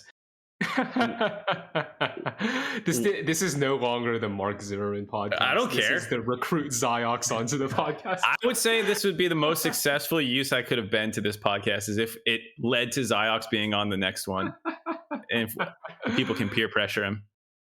Well, I It's mean, not gonna we work. gotta show up on the resin refresh Trust me. first. That's Oh, true, yeah. that's true. We gotta get We can give interviewed you all by the fucking Travis disgusting, Gafford. all the Yeah, disgusting. wait, when are we getting Travis on this podcast? When? Did you see him just raging about mono ANEMO? Do you want to subject yourself to that? Yes. Yes. I think That's literally all his arguments. He's like, "What's the highest DPS calc you can give me that doesn't involve any children characters?" Like, that's going to be the basis of all his kinds of questions, is team comps, but based off some Honestly, sort of restriction. Mark, you are talking to the exact right person, because yesterday I did a calc on if you have D-Luke, Bennett, Xingqiu, and Yellen, but instead of playing D-Luke as the main DPS, you just play main DPS Bennett, and you just have D-Luke sitting there as a zero field time support, and he's only there to offer Pyro Resonance. That's the kind of calc that I like doing. So yeah, I would be the right person to ask about that. Okay, because when you come on here on Resin Refresh, we do very different tier lists, not about gameplay at all. So I don't know if you want to sign up for that. I mean, Yeah, I guess we've always adjusted our conversation to the type of guests we've had. I mean, I don't think we particularly went very hard into the theory crafting when when Xlice or even Akashat was here. I mean, even Brax. I mean, we don't always talk about theory crafting. Great. I'm sure people are waiting for the Kaching Main's official waifu tier list. I Just think to we've really already get done under one of people's- those, actually. I think the Really? other people who stream... Where is this at? I think the other people who stream on this account quite often do waifu war voting tier lists all the time. Oh, But is That's- it the official KQM waifu tier Well, list? Eggs does it, so I mean, it's official Okay. enough, I guess. as long as there's some calcs behind it, like using models. Oh, like- okay, hold on.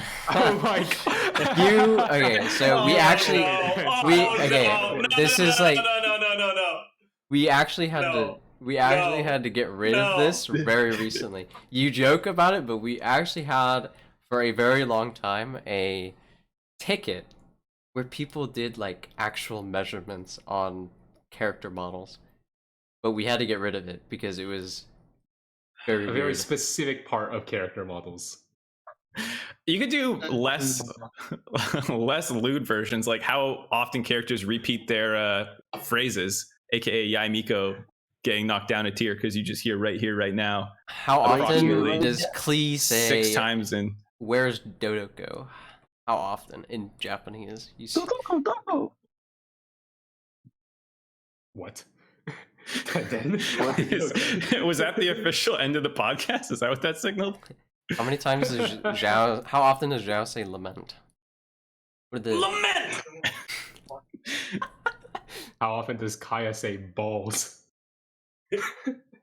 No. Yeah, I don't know. I mean, like, sorry. it would be really interesting to do something like that, but also we're theory crafters, and theory crafters don't play the game, you know. No, I'm kidding. Most theory craft. Okay. Also, the thing about theory crafters not playing the game while we have so many people here watching is a joke. Most theory crafters actually play the game a lot. It's just like 1 or 2 people that don't play the game, and I'm one. Yeah, of them, like but- 10-10 and 10-10. Yeah, 10-10 and me. I play the game. 10-10? Okay, bro. Okay. 10-10, you're staying AR-57, aren't you? Wait, I'm No, I'm not. AR-57. I'm AR-58 actually. Go to bed, Grandpa. All right. I think How we'll many try... days a week are you resin capped? Depending on how many days I stream. Okay, you guys are clowning on Tenten, but I've actually had that return bonus twice now. Same. I have 2 Mappa Mare. Yeah, I'm a graduate student, so like I don't have too much time to play Genshin sometimes in between the other games I play or my masters or just KQM stuff. So if there's anyone that doesn't play the Game Boys, it's me. Mm-hmm. I swear, guys, I have 2 Mappa Mares, so it's okay. I think we'll It's right from the try return to bonus. wrap this one up. We usually do a Q&A section, but I will be stopping the recording here. So we're gonna go ahead and say bye to everyone. Once again, our special guest was Mark Zimmerman from the Resin Refresh podcast, or perhaps more popularly from Casting League of Legends. Yeah, if you have anything to say, if you want to shout out anything, go ahead, Mark. Not much to shout out. Just I stream once a week. It's very, very poorly done. You can sometimes watch me in my That's face true. off an Tenten's abyss, mic. and that's about it. But other than that, yeah, watch Resin Refresh on YouTube, on Spotify, and whatnot. It's just me and Travis being casuals and mostly talking about the news, not theory crafting at all. And I hope people enjoyed this. Sometimes they have really good guests too. Yeah. Yeah, like Tenten, Yeah. bro. That guy was cool. Who? I was gonna say more like Slice or Atsu was on. Yeah, you know, cool people. Who's Atsu? Arnold. Arnold's on. Oh yeah, Arnold's always on. He's a mainstay. All right. What about Zajef 77? What about Who? that dude? Who's that guy? He's been on a couple times. Okay. Yeah, not your best episodes, honestly. He was our stepping stone into the scene. We got him early, and then we just Let actually. him go. I will shout out to Jeff because he was the first person from the Genshin community who was like, "Wait a minute, these guys from League are doing Genshin shit?" So like, actually helped us out a lot getting into the scene. I will shout to Jeff out. He's a fucking homie. Wicked. Lodge. Maybe we'll try to add the Resin Refresh podcast onto our media stuff. Maybe. Very cool. All right. Tenten, do you have anything to say that before you want to go? Use Fap on Kazuya. Thank you. Okay. Use Well, Fab on. You're gonna be at Kazuya. Anime North, right? Well, any band will be Yeah, able to see I'll you. be at Enemy North. Well, I mean, I'll be at Enemy North after this podcast comes out on YouTube. So if you're hearing this podcast, that's too late. But I'll be there starting from tomorrow. That's true. And so is Silence. So You can get your pictures with Zax and Tenten, guys, and you can see how tall they really are. All right. 1010 is super short. That's what y'all need to know. I'm So taller is than Ios. Kyle. You're like 20 centimeters shorter than me, 1010. All right, Zajef, do you have Bro. anything coming up? Any videos? Anything exciting? I mean, I Yeah. just released my day one testing on Ayzel, but there's going to be a post-release analysis coming out in the next couple of weeks, probably. When 3.0 drops, I'm gonna do a rework of my elemental reaction guide. So that's gonna be a big ass fucking project, and it's gonna be a very good video. So you better check it out. Where else can they find you? At Twitch, twitch.tv/Zajef77, on YouTube, Zajef77, on Twitter, Zajef77, on OnlyFans. No, okay. All right. Okay. All right, Ayzel, anything exciting you want to share? Follow my Twitter, twitter.com/Ayzel_0. I need more Twitter clout. That's it. But actually, in other actually exciting news, the Yoimiya guide is getting updated on the Kaching Main's website, so look forward to that. The Ningguang guide is getting updated. The Zhongli guide is getting updated, and I will be doing a Kazuha guide rewrite soon. So the Kazuha guide will also be updated. So a lot How of about guides. you you wanna verify update the the official Ayzel? guide for us? Oh, why So not? what you're saying is the current guides are really bad. And you shouldn't Yeah, listen exactly. to them. Don't read them. Yeah. All right. Only Gotcha. listen to Zajef77. Big if true. Thank you. Okay. That will wrap it Official up guide for mod check. that will wrap it up for our theory crafting roundtable, guys. Thank you everyone for joining. I don't have anything special I want to say other than KQM appreciates all the time that you guys spend, and all the time that you spend reading our stuff. I hope that our future projects will be as helpful as all of our guides. So I'll share more about them whenever they're ready. And bye, guys. See y'all.